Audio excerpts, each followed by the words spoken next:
ingin kamu ceritakan dan selesaikan diskusi hari ini?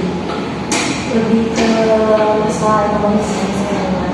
Jadi kan memang AA memang kebagian lah itu masa-masa jaya orang teh. Kan dulu teh bapak aku teh usaha batik tulis. Terus kayak bukan pabrik sih, kayak bikin teh di samping rumah gitu. Nah, karena emang udah kurang minatnya, terus dulu kan di wilayah aku teh sebenarnya dulu teh ada kayak pabrik batik juga, tapi emang udah beroperasi lagi gitu. Nah, terus teh sekarang teh yang mulai di kuliah itu sama orang tua aku teh AA yang kedua sama aku. Nah, karena memang kebetulan dua swasta, jadi lumayan paling dulu lah, jadi kali itu dengannya. Terus teh sebelumnya tuh AA yang pertama tuh kan emang pernah punya janji ke aku teh sebelum nikah teh. Emang kalau misalkan mau kuliah di mana, kan bebas kayak di luar kota, kayak udah dijanjiin lah ya. Terus aku juga optimis gitu, optimis buat mengejar cita-cita aku teh kalau kuliah aku teh gimana gitu. Terus sama waktu itu teh aku teh kayaknya teh waktu mulai aku masuk kuliah udah ada kabar-kabar menikah gitu, kabar menikah. Terus ternyata uangnya teh emang kepake sama dana nikahnya juga.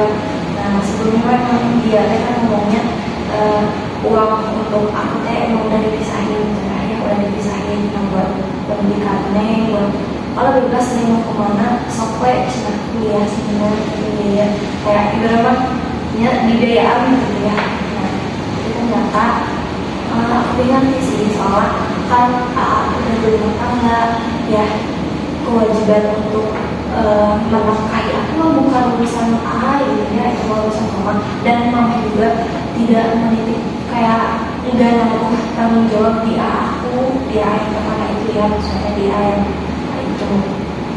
Nah, terus aku teh merasa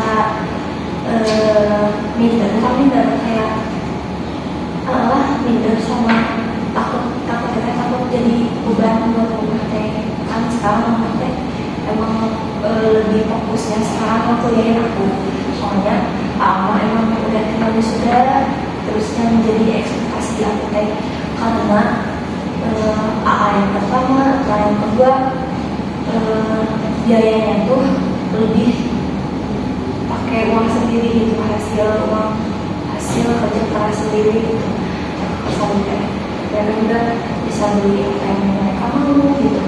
Terus ya aku juga jadi mikirlah selama gimana caranya buat gak bisa ngambilin penghasilan dari mama dari atau dari bapak gitu, karena aku juga tahu kayak dari rumah mereka, terus dari harta yang tinggal kayak penyesaan sebenarnya terakhir. Kamu terbebani oleh ekspektasi diri kamu sendiri, melihat perjuangan kakak-kakak kamu yang sebelumnya juga pernah membiayai kuliahnya sendiri. Ya, jadi mereka tuh tuh dapat dulu tuh waktu masa kuliah tuh emang aktif juga ya, kayak ada organisasi, terus sambil nyari freelance juga gitu. Jadi aku kerjanya freelance tuh dari bikin dulu itu belum gitu. Nah, aku kayak coba belajar, tapi belum sih belum sampai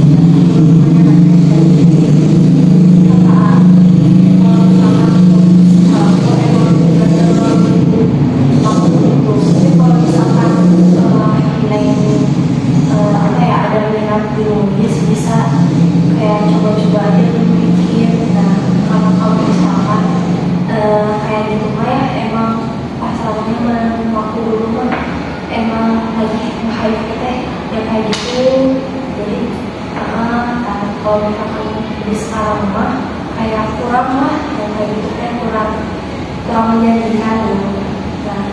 Terus yang kedua aku teh dapat penghasilan itu dari bikin minikrep kayak gitu, kayak minikrep desain terus dijual ke orang luar, atau kayaknya teman-teman ada kenalan juga gitu, terus dia tuh bikin sama temen kapan bisa aku jual aku kayak gitu, desain kayak gitu. Nah karena aku teh yang kedua dari kecil tuh emang udah difasilitasi kayak dari segi apa ya, di rumah teh kan ada komputer ya. Nah ada itu dari SD atau kayak lupa, tapi aku teh mulai komputer ternyata udah dari mana gitu. Nah aku juga sebenarnya tuh kayak dibebasin juga ya buat nyuri atau dibebasin buat pokoknya kayak nggak gitu aku teh. Nah aku juga dulu teh kayak kalau misalkan sekarang ya fokusnya kayak gimana ya biar dapat penghasilan sendiri tanpa harus nyusahin waktu gitu kan. Kalau misalkan SMA mah emang kan negeri ya, di negeri, jadi udah fokus sama prestasi. Terus aku juga berhenti cari-cari bukan cari ngasah prestasi aku gitu. Nah aku tadi SMA teh emang ikutan silat kayak gitu. Terus ya yang aku sesali teh kenapa enggak memanfaatkan hal itu untuk beasiswa untuk belajar. Kamu menyesal karena tidak masuk daftar lewat jalur prestasi. Jadi sebenarnya waktu SMA teh teman-teman aku EKT kalian teh emang dia teh yang dikasih jurusan UGM lewat silat. Nah aku juga sebenarnya tuh emang masuk ke silat teh emang sebenarnya iseng-iseng doang, awalnya iseng doang. Nah ternyata membuahkan hasil. Terus karena emang perjalanan waktu SMA teh tugas teh emang banyak banget. Terus aku teh dilema juga memutuskan apa ya, dilema mempersiapkan diri masuk PTN.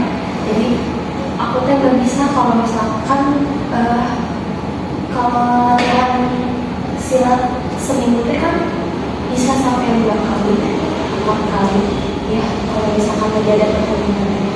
Terus pulang jam 10 malam, terus akan kalau misalkan dulu lagi kalau misalkan ngerjain tugas, terus kayak harus nyelesain apa ya, nyusun strategi buat masuk ke PTN kan susah juga ya. Jadi aku teh di kelas 12 teh benar-benar udah full juga lagi latihan silat.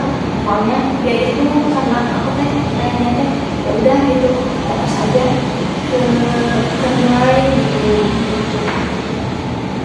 Kamu juga menyesali karena kamu terlalu memfokuskan ke nilai.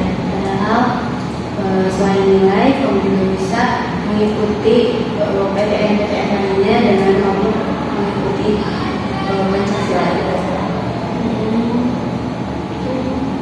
Jadi waktu kemarin itu sempat juga sih mau bikin portofolio kayak video kayak gitu.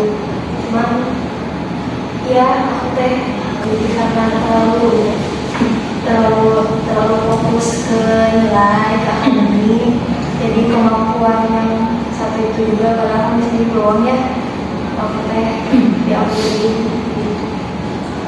Kamu sekarang menyesali semuanya karena terlalu memfokuskan nilai. Padahal ada peluang juga yang kalau bisa bikin apa ya, kayak sekarang juga melihatnya kakak kasihnya kakak dari aku gitu yang kan aku teh silatnya sebenarnya ikut 2 padepokannya, kayak ada yang di SMK SMA. Jadi waktu SMA teh pas SMA teh masih tetap latihan gitu, jadi udah dulu. Nah aku juga dulu teh pernah sempat kayak ditawarin jadi pelatih mungkin ya kalau misalkan misalnya itu jadi pendapatan buat sekarang kalau pikiran gimana, tapi karena emang ya udahlah udah bilang juga. Terus kalau misalkan mau menekuni silat juga udah kayak udah terlalu lama, jadi udah cari cara yang mungkin bisa lebih berpeluang. Untuk sekarang mungkin ada strategi lain agar kamu tidak merasa terbebani dengan ekspektasi kamu, agar bisa menyamai kamu dengan kakak kamu.